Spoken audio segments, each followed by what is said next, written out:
The stench of rotting swamp muck, the gut-wrenching screams of captives begging for their lives, and the sharp, rhythmic crack of Japanese katanas slicing through, bones silencing all other sound.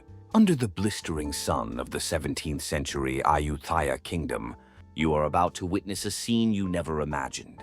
Beneath the surface of a peaceful city lined with golden Buddhist temples, stood a Japanese pirate who seized power by carving through flesh and crushing bone. This was a place where warriors who had lost their homeland drifted in, becoming godlike figures to some and the most brutal of executioners to others. This is the blood-soaked chronicle of the legendary Japanese samurai Yamada, Nagasaka, and the savage mercenary band that turned the Thai jungles crimson. Imagine this: you hear the faint shing of a blade behind you. You turn around only to see a warrior clad in eerie red-lacquered armor, with ornaments made of human skulls dangling from his waist. How would you feel? In the 1610s, Japan was overflowing with Ronin masterless samurai left behind after the Great Wars ended. They were tools optimized for killing, and among them, the most cunning and cruel was Yamada Nagamasa. He wasn't just a mercenary. He earned the king's trust by carving out the hearts of rebels and offering them as gifts, eventually rising to the highest government rank ever held by a foreigner, a true monster in silk robes. To these Japanese mercenaries, the jungles of Ayutthaya were nothing more than a vast hunting ground. They used their precision-crafted katanas to sever the legs of war, elephants in a single strike. Picture it: a massive elephant's front legs sliced clean off, the colossal beast crashing to the earth and the rider above being pulverized as they hit the ground. Records state that the warriors of Yamada's Japanese village would return from battle with sacks dripping with the blood of severed heads. They didn't just kill, they made sure the dead served a purpose. To set an example, they hung bodies upside down at the entrance of villages, leaving their entrails to spill out for the wild dogs to feast upon. It was a reign of terror executed in the heart of the jungle. Those who oppose the Japanese samurai shall find no peace, even in death. If you encountered a disemboweled corpse swaying from a tree on your way home, would you ever dare to defy such a ruler? Ambushes always began in the silent, suffocating humidity of dawn. While the Ayutthaya rebels slept, Yamada's warriors approached silently in canoes, gliding across the water. By the time the faint swish-swish of the oars reached your ears, it was already too late. Sharp blades pierced through tent walls, slicing the throats of the sleeping. Hot blood sprayed, soaking the straw mats, as severed heads rolled across the floor before a single scream could be uttered. When the survivors finally opened their eyes, all they saw was the terrifying smirk of a Japanese warrior, licking a blood-stained blade over the cold corpse of their friend. Yamada was obsessed with the art of decapitation. He took pride in separating a head by perfectly cleaving the vertebrae in one swing. To the people of Ayutthaya, the sound of that thud in the night was the footstep of the Grim Reaper. If you had to sleep every night, fearing your head might go missing before dawn, could you stay sane for even a single day? Now, let's add a detail that will truly make your skin crawl.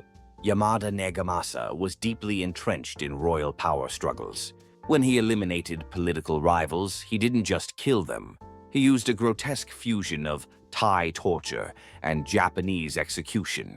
He would drive sharp bamboo slivers under a prisoner's fingernails to extract information, then pour boiling oil into their mouths to ensure they couldn't scream.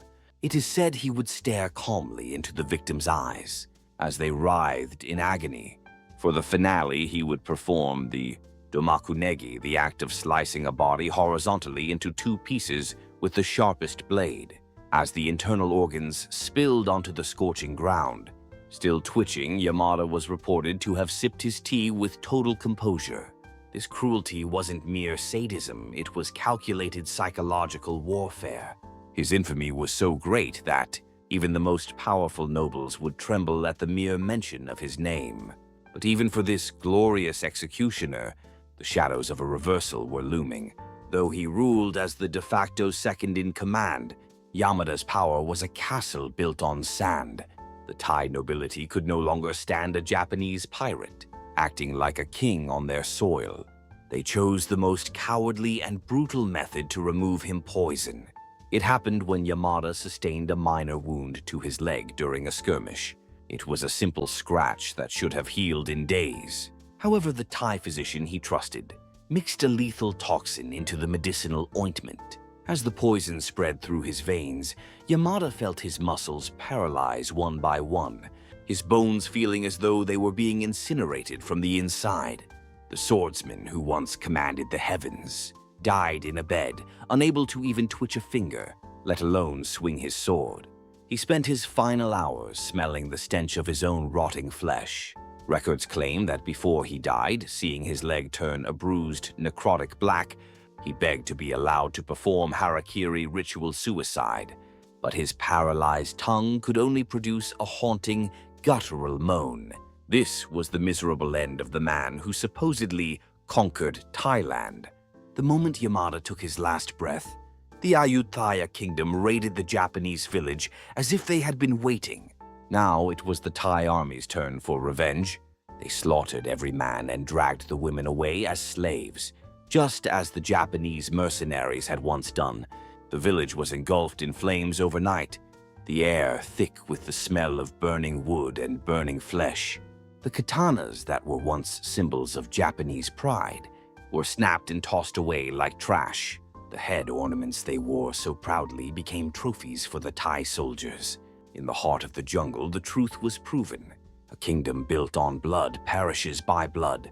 The tower of terror Yamada had built collapsed into nothingness the moment he fell. So I ask you, was Yamada Nagamasa a great conqueror ahead of his time? Or was he a parasitic murderer living off the blood of another nation? Behind the grand records of the Japanese village lie the restless spirits of thousands of nameless Thai people. If you were an ordinary citizen of Ayutthaya back then, would you have seen Yamada as a savior or as the demon used to scare children at night? I hope today's story stimulated your dopamine and shook your historical assumptions. The life of this Japanese warrior who plummeted from the pinnacle of power to a wretched death shows us how hollow the end of greed truly is. If you enjoyed this brutal Thai chronicle, I will return with even more shocking and chilling tales of humanity's dark side. Do you think Yamada's death was a just karmic retribution, or was he a victim of a cowardly conspiracy? Leave your sharpest opinions in the comments. If you're curious about more stories that challenge your imagination, stay tuned to the channel. Next time, I might tell you an even more terrifying tale about a hunt in the Taiwanese jungle. I hope Yamada's rotting leg doesn't appear in your dreams tonight. Until next time.